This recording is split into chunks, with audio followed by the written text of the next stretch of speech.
Hello, YouTube peoples. Hope you're doing well. I'm just curious, who out there likes their utility knives with the blade that retracts and extends? Oh yeah, you like that action? A lot of use on that there utility knife. Or how about the fixed blade?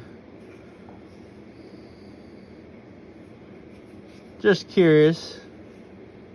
Sometimes this is the best one. They don't move like the extended one does.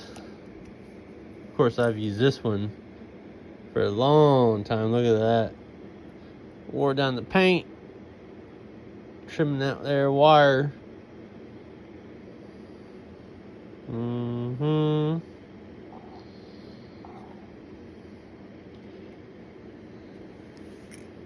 Let me know